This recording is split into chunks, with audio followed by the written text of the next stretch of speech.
Alright everybody, grab some coffee, pull up a chair, and sit down. It's been a while, so listen up. This is the big one. While you've been out in the field keeping the streets of Los Sueños safe, we've been hearing from some of you that the training your SWAT companions have had isn't exactly up to snuff. So we've been more than proactive with a solution in the meantime. Back at the station, some of the best and brightest have given us ample insight to bring you the most remarkable tactical maneuvering this city, or any city, has ever seen. I want to welcome you to the next generation of SWAT unit, starting right here at the LSPD.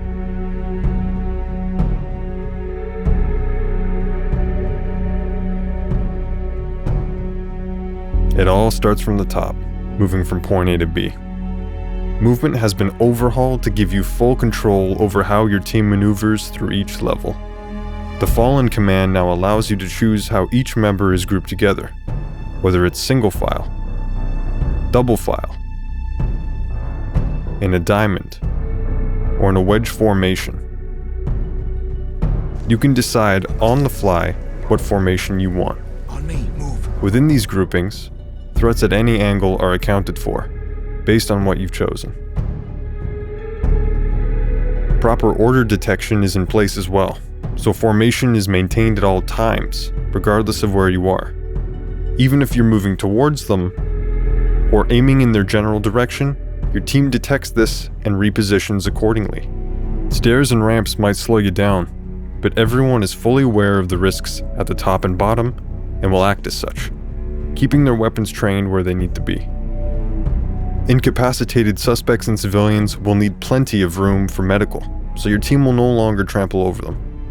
In fact, great care has been taken across all levels to ensure that no one will be stepping where they shouldn't be, environmental objects included. Gone are the days of hanging out in the fatal funnel. Your team will promptly reposition if caught within that threshold and move to the safest position possible. Now, it's great being able to command an element, but what about an individual? We've also now opened up opportunities for more granular individual control per member. You tell them where to move or focus, who they swap positions with during a team activity, or whether or not they search a room on their own. Start a search. It's completely up to you.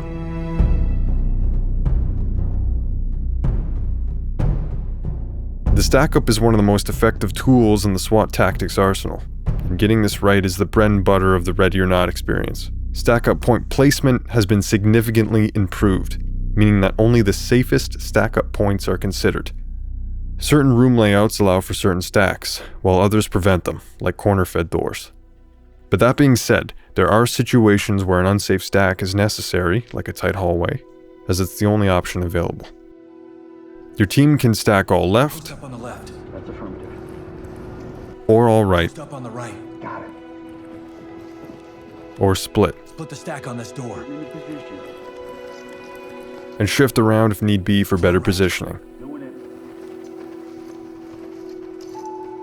Delta has your back when possible, so you can stay focused on clearing what's in front of you. If at any point you want to fall into the stack, just move in, and the element will adjust around you. If you want to order a more veteran team member to the front, Positions. and move the new guy to the back, you can do that too.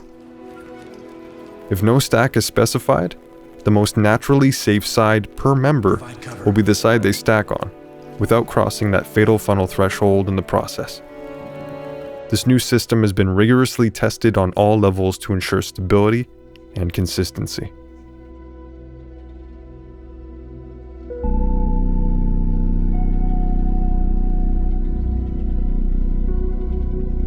Right after a stack typically comes the next step of bringing order to chaos, breaching and clearing, Buy it. both which have received a significant logic overhaul. For breaching, you've got some new commands at your disposal: ram, Ram it. Flash and clear. launcher, Open and launch a grenade through the door. and leader. On me. Kick and clear. For the uninitiated, let's go over each type. With the ram command, an officer will move with a battering ram to ram the door, and once breached, immediately swap with the officer behind him for cover.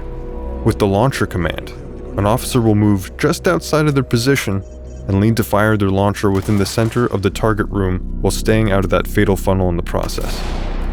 The leader command is unique in that you'll be the icebreaker to initiate that first action when breaching. SWAT will follow after. Leader throwing is initiated by tossing a throwable or launching a 40mm into a room. Or yourself, if you're feeling frisky. Go, go, go! Leader breaching is anything that gets that door open, either by kicking or just by plain opening it. If your team is breaching with throwables, it's much safer now. The target door remains covered, while an officer further up the stack handles the throw. They'll be leaning a lot more now, covering as much area as they can.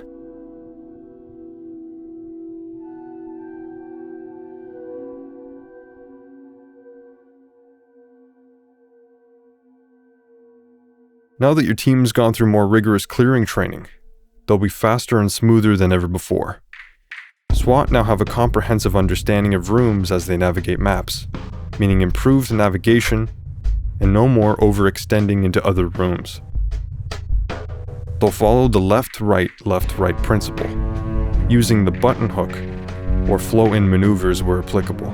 For a single stack on a doorway, for example, the first man will button hook, as it's a lot faster for the second man to flow in acting as cover. Split stacks will always use the flow-in maneuver since it's faster than button hook in this scenario. Corner-fed doors don't allow for button hooking, so SWAT will naturally flow in first. SWAT have also received muzzle discipline training. As each one breaches through the threshold, officers will lower their weapon so they don't flag their teammates in the process. Just like the real thing, they'll be sticking to walls for optimal cover and positioning. No more playing musical chairs in the middle of a room. As they proceed, they'll make callouts on openings while looking out for threats. Officers that have the appropriate trait will be able to check hiding spots to confirm without a shadow of a doubt that a room is secured, all while leaning for a better view of their immediate surroundings. We've now introduced threshold scanning. Your fellow officers will center check or pie the door before entry. During that pie maneuver, the team will collapse the stack closer to the door as the pie continues. Threshold scanning is skipped altogether if a throwable is used, since anyone in the room is going to be disoriented. If a target happens to be within this threshold, your team will wait for compliance before moving in. Alternatively, if a suspect is blocking their clearing path, they'll wait for the threat to be clear to proceed. Officers equipped with shields always go first and remain in front of the formation as the first man in to provide maximum protection. Things could get a bit crowded before, so now some officers will stay back and keep watch over the smaller rooms while the rest enter and clear. We'll touch on autonomy in a moment, but your team will breach and clear into smaller, simpler connected rooms automatically. This maintains a good flow while clearing. Don't worry, for larger spaces, they'll still stand by for your order.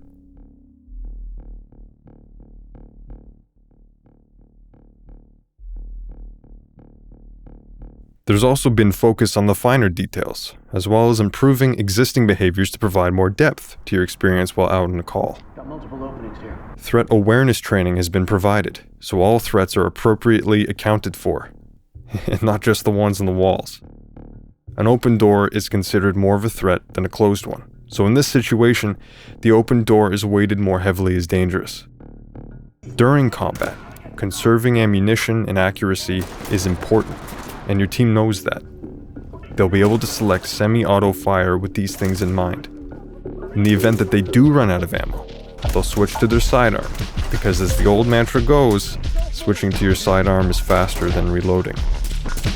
After all relevant threats are dealt with, they'll switch back to their primary. Specific orders for deploying less lethals are now available. You can have them tase, pepper, beanbag, or melee non-compliant individuals. You'll be able to tell your team to secure a room, or at the end of a mission, have them secure the entire level. Search and secure. Killing passive individuals or your fellow SWAT intentionally? That's not going to fly. While they'll give you a glance and a warning if you shoot them, further intentional shooting will be met with force to prevent further loss of life. For more immersive player-to-player communication with or without a mic, you'll also now be able to issue orders to your online teammates using the built-in command menu.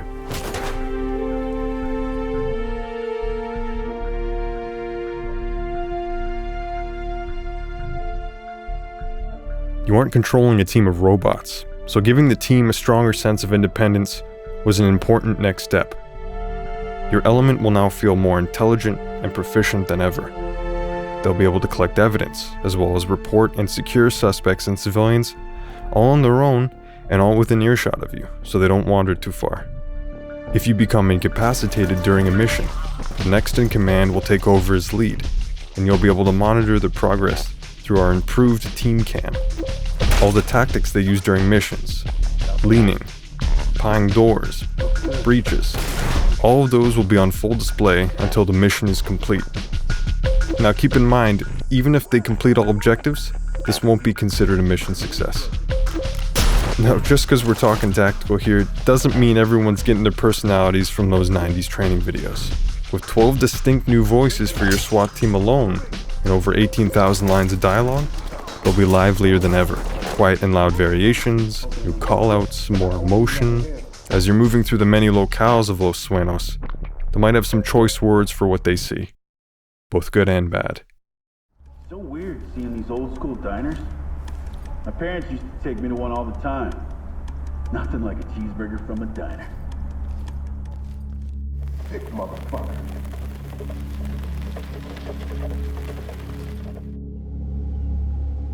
Is this supposed to be me?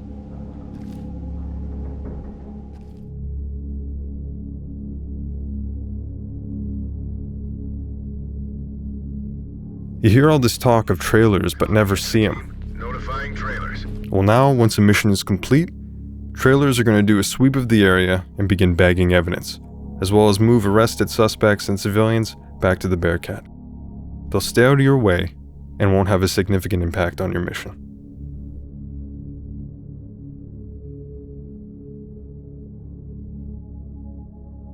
For the adventurous team leads out there who go beyond what Los Sueños has to offer, all of the SWAT features mentioned will work on user-created maps as well. When you fire up a custom level, we generate all required data the first time, so subsequent playthroughs won't require as much of a wait.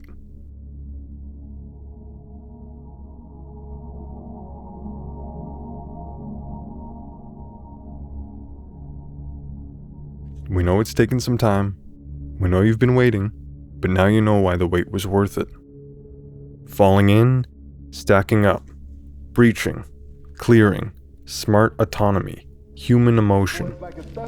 Your new SWAT element is going to be faster and more intelligent than ever, and all of that is at your fingertips. The next order? That's entirely up to you. Kick it down, bang the room. Affirmative. Huge shout out to our senior advisor for the incredible tactical insight. And one last thing.